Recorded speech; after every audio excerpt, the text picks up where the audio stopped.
정치의 진보적 영역을 담당해 왔습니다. 어디로 보더라도 보수 정당이라고 지칭할 만한 그런 부분들은 잘 보이지 않습니다. 다만 유력한 대선 후보가 당면한 한국 사회의 문제를 조금 유연하게 풀겠다는 의미에서 이런 우크립과는 근본적으로 달리 봐야 할 것입니다. 그런 점에서 우리 당의 과거 역사, DJ는 생산적 복지라는 것을 내걸면서 이제 우리가 진보적 가치가 한국 사회의 성장과 함께 자리 잡아야 되는 걸 분명히 보이셨고, 그래서 우리들은 IMF나 어려운 시기를 함께 극복할 수 있었습니다. 그다음에 노무현 대통령도 역시 사람 사는 세상이라는 핵심 자체가 결국 어느 누구도 소외되지 않고 우리 공동체에서 건강하는 의미에서의 진보적인 가치 분명히였고요. 문재인 정부도 여러 가지 정책적 접근을 할 때 진보적 가치 기준을 중심으로 운영을 해온 정부입니다. 따라서 이 문제에 대해서는 당의 근본적인 정체성에 관한 것이니만큼 당내에서 충분한 토론, 또 전문가들하고 함께하는 어떤 그런 수기 과정, 이런 것들이 있어야 말하자면 이런 파격적인 변화가 가능할 게 아닌가, 그런 점에서 좀 성급했다 이렇게 말씀드리고 싶습니다. 이게 또 성급하게 정체성 부정한 거에 대해서 좀 어떤 사과라든지 그런 걸 부정한 것 같지는 않고, 뭐 이제 오늘 정성호 의원의 이렇게 전언에 따르면 한때 그런 포지션을 감당한 적도 있고, 또 지금 현재 이 탄핵 찬성 세력들이 완전히 극으로 몰려가는 바람에 소위 보수 정치 지형에 지금 비어 있다. 거기까지도 우리가 대변하겠다, 뭐 그런 취지라는데, 그것하고는 또 조금 접근이 달라야 되겠죠. 저는 그런 점에서 이 대표가 이 문제에 관한 여러 가지 당 내외의 그런 따가운 비판의 목소리를 할 테니까 적절한 조치를 취해주기 바랍니다. 과거에도 보면 우리 뭐 김대중 대통령님이나 노무현 대통령님 이분들도 다 어떤 대선을 앞두고 여러 가지 현안 문제를 고민하실 때 문제를 푸는 방법은 이념에 너무 집착을 안 하셨습니다. 조금 유연하게 항상 이렇게 좀 접근을 해오시고 그랬거든요. 따라서 저는 뭐 유력한 대선 후보인 이 대표가 뭐 그런 어떤 유연성을 발휘할 수 있다고 봅니다. 그렇지만 거듭 말씀드리지만 당의 정체성, 당이 서 있는 기본 가치에 관한 부분들을 역시 이렇게 바꾸고자 한다면 충분한 당내 토론, 또 그런 논의기구와 논의과정, 이런 것들이 있어야 되겠죠. 그래야 그런 과정을 거쳐야 국민들이 상황을 납득하지 않겠습니까? 그래서 그냥 단순히 표를 따기 위해서 하는 말이 아니라 당이 고민을 해서 이런 선택을 했구나, 이런 과정이 국민들에게 이해가 되고 납득이 돼야 된다, 이렇게 생각합니다. 일단 당내에서는 어떤 토론을 통해 가지고 당 정체성에 대한 어떤 논의가 필요한 거고, 정체성이라는 건 아까 이야기한 뭐 말하자면 그게 어느 날 뭐 하루아침에 바꿀 수는 없는 거니까, 왜 역사가 쌓여서 된 거니까.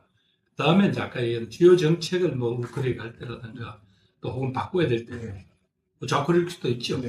그런 과정은 왜 당이 그런 선택을 하게 됐는지가 분명히 보여야 국민들이 납득을 하지 않겠습니까? 그래야 그런 정책들이 그래야 성공할 수도 있고. 그렇죠. 또 과거에 이렇게 우리 국회에 들어가면 그 이제 척도를 의원님들 성향 척도를 재잖아요. 그럼 제가 보통 그 이제 이렇게 이제 왕진보가 이제 0인가 그렇고 왕보수가 10 이렇게 하면 제가 한 4.5 정도 나와요. 4.5 정도. 그렇다면 약간 중도에서 진보, 중도, 그 정도 제 포지션이었던 것 같습니다. 뭐 그런 포지션에 동의를 하시는 거예요? 제가 그게 20개 이상의 항목에서 제 나름대로 의사표시를 해서 설정이 된 거니까. 그게 거의 뭐 처음 초선의원 때나 제가 마지막 나올 때나 거의 그 원적이었어요. 4.1에서 5.0 사이가 왔다 갔다 했던 것 같습니다. 예, 요건 분명히 하십시다. 이 반도체 특별법이 중요한 것은 지금 세계적인 반도체 대전이라고 하는데 여기에서 사실은 우리 정부만 조금 손 놓고 있는 게 아니냐는 그런 비판을 받았어요. 지금 물론 우리 기업들이 세계에 어떤 부분에서 세계 선두를 달리고 있고 또 어떤 부분에서도 상당히 맹추격을 하고 있지만 좀 이 반도체라는 미래 어떤 산업의 핵심에 대해서 너무 무심한 게 아니냐는 것 때문에 앞으로 반도체 산업에 대한 국가의 지원의 의무, 예를 들면 용수, 전력, 그다음에 세제 이런 부분에 대한 것들을 지원할 국가의 의무를 규정하는 게 우선이었고 주 52시간은 어찌 보면 그 기업의 또 입장이 다르잖아요. 그래서 이게 본질은 아니다. 그런데 이 사실상 이제 많은 사람들이 뭐라고 이야기를 합니까? 이 문제는 사실은 반도체 업종의 특성이기도 하지만 이것은 사실은 보상책이라든가 이런 것보다 연동된 문제라는 거 아니에요. 다른 그렇죠. 어떤 경쟁업체들은 그런 게하고 연동이 되어 있기 때문에 어떤 그분들은 이제 주 52시간이라는 이런 제한에 걸리지 않는다는 거잖아요. 그래서 이 문제는 지금 현재 그 문제가 또 그렇다고 왜 노동정책이라는 산업정책이라는 측면은 그렇고 노동정책이라는 측면도 보지 않을 수 없는 게 요 하나에 끝나는 게 아니란 말이죠. 이 많은 다른 산업에서도 이런 요구가 빗발치는데 그동안 어느 정도 이걸 말하자면 우리 사회의 합의라라는 이유로 또 지금까지 그동안 말하자면 눌러왔는데 이것 하나 때문에 모든 노동정책 자체가 다 흔들려 버릴 수는 없잖아요. 그러나 이 산업이 정말로 시행을 해보았더니 그 문제 때문에 경쟁력을 잃어버린다. 그렇게 되면 아까 이야기한 논의를 다시 할 수 있겠죠. 예를 들면 이번에 그런 경과 조치를 이 부칙에 단다든가 이렇게 하면 우선 요 법안 통과시키고 지금 오늘 노사정 자리에 오늘 여자정 협의체에 이 안이 넘어갔죠. 그렇게 대타협을 했으면 좋겠어요. 글쎄, 저도 이제 코로나 때 워낙 그 소상공인 자영업자가 워낙 힘들어서 그 몇 번의 추경을 통한 긴급 재난 지원금을 한 적이 있습니다. 그랬을 때 여러 가지 나중에 이제 평가를 보면 역시 어려운 사람부터 더 두텁게 지원하는 게 그게 효과가 제일 컸다라는 게 당시 분석이었습니다.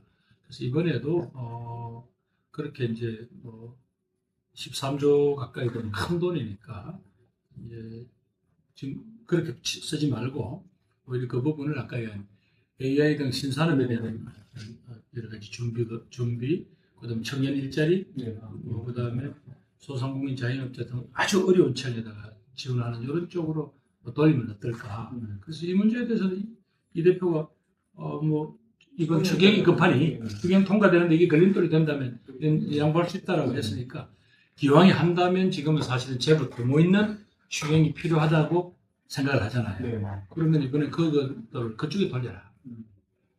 최근에 프랑스에서 마크롱 대통령이 향후 10년간인가에 하여튼 100조 이상의 돈을 AI에다가 투자하겠다고 했어요. 우리 지금 겨우 지난번에 정부가 발표한 그에 의하면 2030년까지 계속 3조입니다. 이래가지고는 이건 앞으로 AI 산업이나 AI 시대에 대한 전혀 대비가 될 수 없거든요. 이런 부분들이 이번에 다시 한번 점검되고 획기적인 정부의 의지, 실리는 그런 계기가 됐으면 좋겠습니다. 이 산업에 대해서. 그건 저는 여러 가지 우리 사회 곳곳에서 현행 상속세제가 너무 불리하다. 그러니까 우리가 원래 상속세 제도를 두는 이유는 뭐예요? 부의 대물림이라는 게 우리 대한민국 민주공화국의 어떤 가치에 맞지 않는다라는 이유 때문에 이 제도를 도입했는데 이게 거의 한 30년 가까이 돼야 한다는 거죠. 그 기준이. 그래서 이제는 좀 여러 가지 물가 상승 등을 보면 적어도 중소기업이라든가 일반 중산층들이 고통을 느낄 만한 그런 기준이라면 이건 분명히 조금 손을 봐야 한다라고 생각합니다. 그러나 대기업이라든가 초고소득자들에 대한 어떤 상속세 인하나 감면 등은 좀 신중해야 한다. 왜냐하면 일단 한 번 내리면 올리기는 어렵지 않습니까? 근데 우리가 그 제도를 도입했을 때는 그만큼 그 소위 부의 대물림이 대한민국이라는 민주공화국 대한민국의 정체성에 안 맞다라는 그런 고민이 있어서 그 제도를 도입한 거거든요. 네. 그런데 이제 아까 이야기한 제일 어려운 게 창업 세대나 혹은 2세대들이 고생을 해서 키운 기업들이 상속세 때문에 몸을 받는다니까 우리는 100년 기업이 안 나온다라는 그런 항변이 나오고 하니까 가업 상속 공제 제도죠. 그게 뭐지? 이름이? 가업 상속 공제 제도. 그러니까 자기 아버지 쪽 부모를 부모의 그 공장을 물려받아서 몇 년 동안 그 고용을 유지하고 그 기업을 유지를 하면 상속세를 면제해주는 그런 것들을 잘 활용을 해서 특히 제조업의 경쟁력을 갖는 한국의 이 중소기업들이 그 기술력이라든가 역사성을 잃지 않도록 하는 그런 세심한 배려는 있어요. 계속 잘 디자인해 나가야 된다고 생각합니다. 저는 그분들한테 그도 보소드리지만 바로 그것 자체가 사회적 소수자나 약자들의 낙인 찍기로 썼던 이른바 일종의 전체주의적 접근법이고 저희 세대들은 과거 군부 정권에서 그런 걸 많이 당한 거예요. 그랬을 때 또 특히 수박이라는 말은 옛날에 우리보다 더 선배 세대들이죠. 그것 자체가 우리들의 선량한 이웃을 차별하고 배제하고 희생시키는 그런 용어로 쓰여졌단 말이죠. 그래서 그런 역사성을 안다면 이제 이런 용어는 그만 써라. 그리고 바로 여러분들이 지지하는 그 후보가 정말로 대선에 승리하기를 바란다면 그렇게 자꾸 차별적이고 배제하고 그런 언어를 쓰고 그렇게 누구한테 딱지를 붙이는 낙인을 찍는 그런 어떤 정치 문화를 빨리 바꾸지 않으면 국민들이 믿고 지지를 하겠냐 말이에요. 그런 고민을 왜 안 하느냐. 당내에서 다른 목소리가 나오면 그걸 못 견딜 정도부터는 어떻게 대한민국 되겠냐. 그런 게 제어 안 되는 게 현재 민주당의 문제점 아니에요?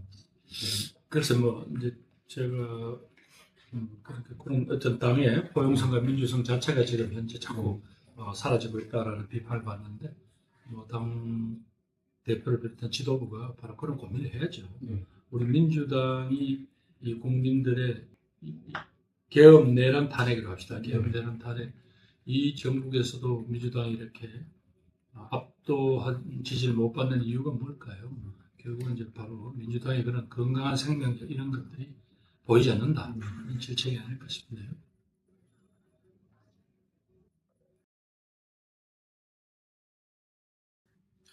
우선 뭐 국민의힘에 대해서는 제가 정말 이건 분명히 국민의 한 사람으로서 경고해두고 싶습니다. 당신들은 국가의 지원을 받는 공당이에요. 공당이라는 건 대한민국의 헌법적 가치, 법치, 헌정 질서 이걸 수호할 책임이 있는 겁니다.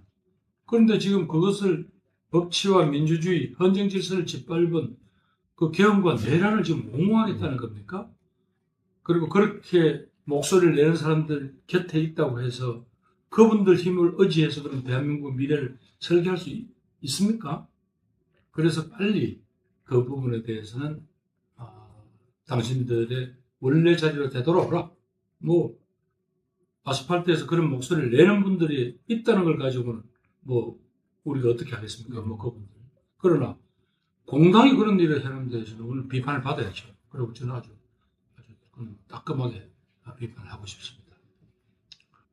두 번째 질문은 이제 우리 당 당내 통합 그래서 통합의 뭐 구체적인 방안이나 이런 부분에 대해서는 이 대표나 당 지도부가 고민을 하시겠지만 저는 뭐 아주 가장 간단한 거는 아까 이야기한 뭐 당내의 다양한 목소리들이 우선 나오는 것 자체가 지금 이렇게 거북스러운 이 분위기 이거는 빨리 어떻게든 고민을 해서라도 풀어내야 되겠죠.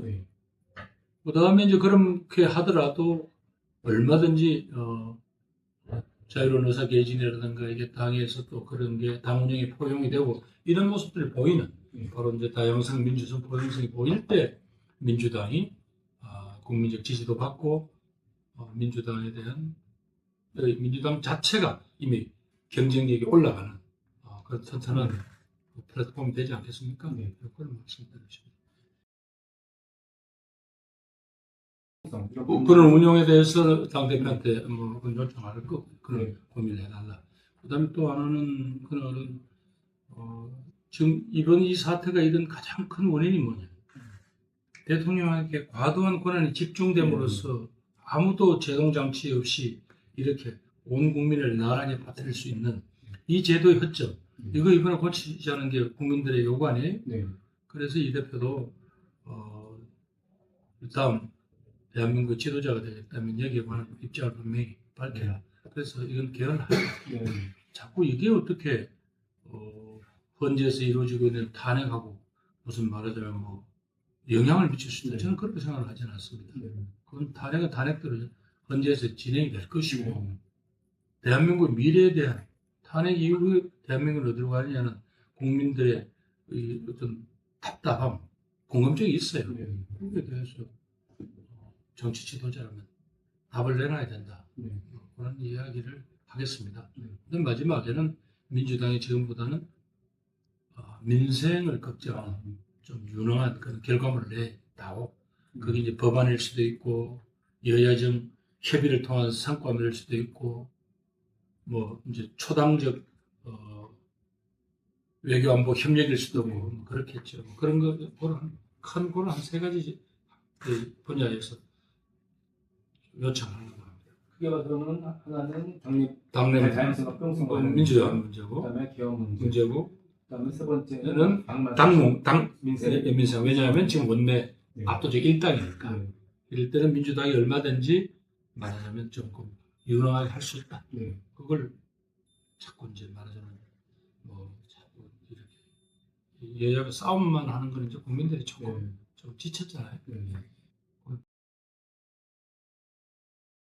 소리가 나오죠. 근데 이제 거기까지 가면 너무 세세한 문제니까 너무 그건 뭐 많이 누가 된다 안 된다 제가 이럴 수는 없잖아요. 네. 네. 근데 그런 이런 고민들 이런 요구에 대해서 당 대표가 정확하게 음. 알고 계시고 네. 또 거기에 대한 어떻게 해야 당에 도움이 되는 거는 당 대표가 제일 잘 아실 테니까. 그렇죠.